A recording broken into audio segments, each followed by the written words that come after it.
Hi friends, welcome to my channel. Shubhi's Just My Way.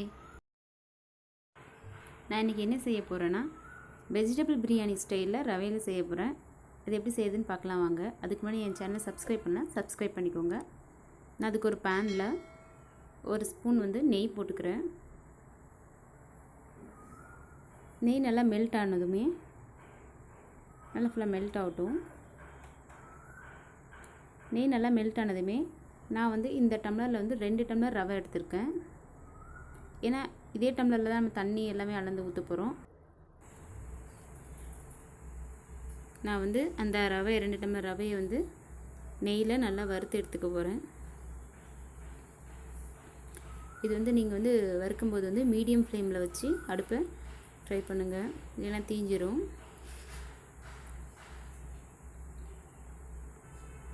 ஒரு 5 minutes நல்லா medium ஃப்ளேமில் வச்சு நல்லா ரோஸ்ட் பண்ணி எடுத்துக்கோங்க.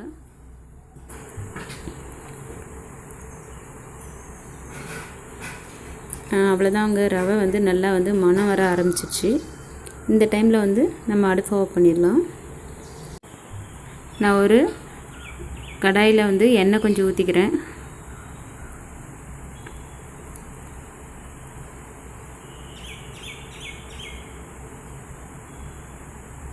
த்ரீ டேபிள் ஸ்பூன் எண்ணெயாக இருக்கும். இது எண்ணெய் நல்லா சூடாகட்டும். சூடானதுமே நான் ஒரு ஸ்பூன் கடுகு சேர்த்திக்கிறேன்.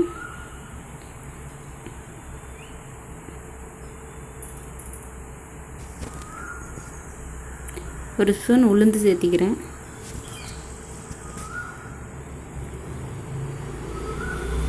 இது ரெண்டுமே நல்லா எண்ணெயில் சூடாகி பொரியட்டும். பாருங்கள், பொரிய ஆரம்பிச்சிச்சு. கொஞ்சமாக நான் கருவேப்பிலையும் போட்டுக்கிறேன்.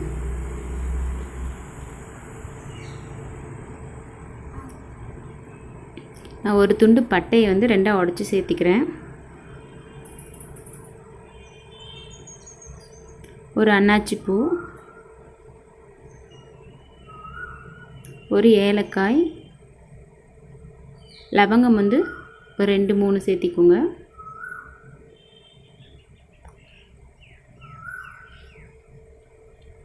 ஒரு 5 மிளகு,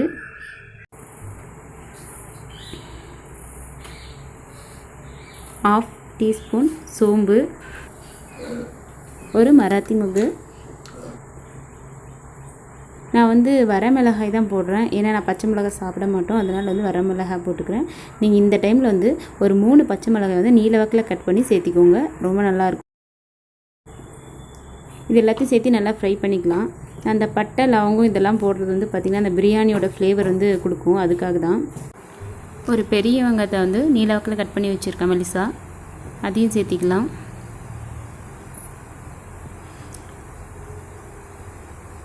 போட்டு இதையும் வெங்காயத்தையும் நல்லா எண்ணெயில் வதக்கிக்கலாம். வெங்காயம் ப்ரௌன் கலர் ஆகிற வரைக்கும் வதக்கிக்கலாம். பாருங்கள், கலர் மாறிடுச்சு. வெங்காயம் நல்லா வதங்கி ப்ரௌன் கலர் ஆகிடுச்சு. நான் ஒரு 4-5 பல் பூண்டு, ஒரு துண்டு இஞ்சி, இது ரெண்டும் சேர்த்துனா தட்டி வச்சுருக்கேன். இது ரெண்டும் சேர்த்துனா ஒரு ஸ்பூன் வரும். அந்த அளவுக்கு இஞ்சி பூண்டு தட்டி இதில் போட்டிருக்கேன். நீங்கள் பேஸ்ட்டாக போட்டாலும் சரி. ஒரு தக்காளியை நான் கட் பண்ணி வச்சுருக்கேன். அந்த தக்காளியும் சேர்த்திக்கிறேன். இதெல்லாம் பார்த்திங்கன்னா பிரியாணி நம்ம எப்படி செய்கிறோமோ அதே மாதிரி தான் இது செஞ்சுட்ருக்கோம். இது சாப்பிடும்போது நமக்கு அதே டேஸ்ட் தான் கொடுக்கும். தக்காளியும் நல்லா வதங்கிடுச்சு. தக்காளியில் எண்ணெய் பிரிஞ்சு வர அளவுக்கு வதக்கிக்கோங்க. பாருங்கள், நல்லா தக்காளி எண்ணெய் பிரிஞ்சு நல்லா மேஷ் ஆகிடுச்சு. இந்த டைமில் நான் வெஜிடபிள்ஸ் எல்லாம் எடுத்து வச்சுருக்கேன், அதெல்லாம் சேர்த்திக்கலாம்.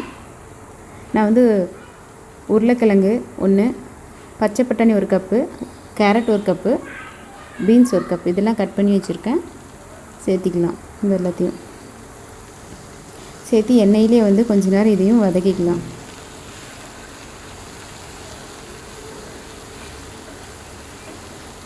ஒரு 2 to 3 மினிட்ஸ் நல்லா இதை வதக்கிக்கோங்க.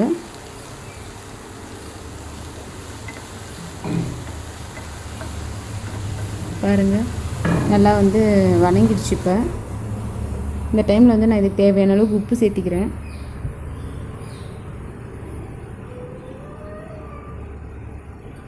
நான் இந்த பிரியாணிக்கு தேவையான அளவுக்கு உப்பு சேர்த்திட்டேன். இப்போ ½ டீஸ்பூன் மஞ்சள்தூள் சேர்த்திக்கிறேன். சேர்த்திட்டு நல்லா கிண்டி விட்டுருங்க. நல்லா வெஜிடபிள்ஸ் எல்லாம் இது எண்ணெயிலே கொஞ்சம் நல்லா வணங்கிடுச்சு. இந்த டைம் நான் எடுத்து வச்சுருக்கிற ரவையை சேர்த்திக்கிறேன். இங்கே பார்த்தீங்கன்னா உப்புமா செய்யும்போது கிச்சடி செய்யும்போதெல்லாம் பார்த்திங்கன்னா நம்ம வந்து தண்ணி ஊற்றிட்டு அதுக்கப்புறமா தான் ரவையை போடுவோம். ஆனால் இதில் வந்து நான் ரவை இந்த டைமில் சேர்த்திடுறேன். வெஜிடபிள்ஸ் கூட சேர்த்தி அதையும் நல்லா வணக்கிக்குவேன் அதிலே. நீங்கள் இப்போ வந்து ரவைக்கு முன்னாடியே வந்து தண்ணியை கூட ஊற்றிக்கலாம். அதில் எவ்வளோ தண்ணி வேணுமோ அவ்வளோ தண்ணி. அதுக்கப்புறமா ரவையை கூட போட்டு உப்புமா செய்கிற மாதிரி கூட செய்யலாம். ஆனால் நான் வந்து ரவை வந்து இதில் போட்டு மிக்ஸ் பண்ணிட்டு தான் செய்கிறேன். அப்போ தான் ரொம்ப நல்லாயிருக்கும். நான் ஆல்ரெடி வெஜிடபிள்ஸ் வந்து எண்ணெயில் நல்லா ஃப்ரை பண்ணிட்டேன். அது நல்லா அதிலே கொஞ்சம் குக் ஆகிடுச்சு. நான் வந்து இந்த டம்ளர் தான் ரவையை எடுத்தேன். இதே டம்ளரில் வந்து நான் வந்து 5.5 டம்ளர் தண்ணி வந்து ஊற்றிக்கிறேன். எனக்கு கொஞ்சம் ரொம்ப வறண்டு இல்லாமல் கொஞ்சம் இதாக இருக்கிற மாதிரி சாஃப்டாக இருக்கிற மாதிரி நான் வந்து தண்ணி சேர்த்துறேன். அதனால் நீங்கள் 5 டம்ளர் தண்ணி வேணால் கூட 5 டம்ளர் போதும். நான் அதுக்கு வந்து 5.5 டம்ளர் தண்ணி வந்து ஊற்றிக்கிறேன். 2 டம்ளர் ரவை எடுத்து 5.5 டம்ளர் தண்ணி ஊற்றிக்கிட்டேன்.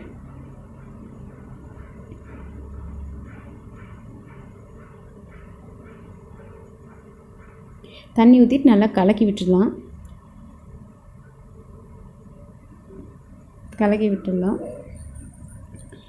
பாருங்கள், கட்டியே கட்டாது. இப்படி பண்ணுறதுனால ரவை வந்து கட்டி விழாமல் கரெக்டாக மிக்ஸ் ஆயிரும். இது வந்து நல்லா கொதிக்க ஆரம்பிக்கட்டும். அப்படியே கிண்டி விட்டுட்டே இருங்க. நான் ஒரு 2 மினிட்ஸ் வந்து லிட் போட்டு மூடி வைக்கிறேன், தண்ணி நல்லா கொதிக்கிற வரைக்கும். அடுத்து வந்து நம்ம கிண்டிகிட்டே இருக்கணும். பாருங்கள், அதுக்கப்புறம் வந்து நல்லா ரவையில் வேக ஆரம்பிச்சிச்சு. நான் வந்து இது விடாமல் கிண்டிகிட்ருக்குறேன், அடிப்பிடிக்காமல். கொஞ்சம் நேரம் நல்லா வந்து மீடியம் ஃப்ளேம்லேயே லோ ஃப்ளேமில் வச்சு நல்லா வந்து கிண்டிகிட்டே இருங்க. அதுதான் இந்த வெஜிடபிள்ஸ் எல்லாம் குக் ஆகும் நல்லா. நான் வந்து இது கொஞ்சம் நேரம் மூடி வச்சு தான் கிண்டினேன். ஏன்னா வெஜிடபிள்ஸ் சரியாக வேகாமல் போயிடும். அதனால் அவள் தான் நல்லா வெந்துடுச்சு. இப்போ டிஷ் கம்ப்ளீட் ஆகிடுச்சு. நான் கொஞ்சமாக மல்லித்தலையை வந்து மேலே தூவிக்கிறேன்.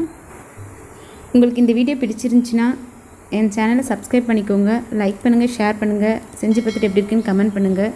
பக்கத்தில் இருக்கிற பெல் பட்டனையும் கிளிக் பண்ணிக்கோங்க. Thank you friends.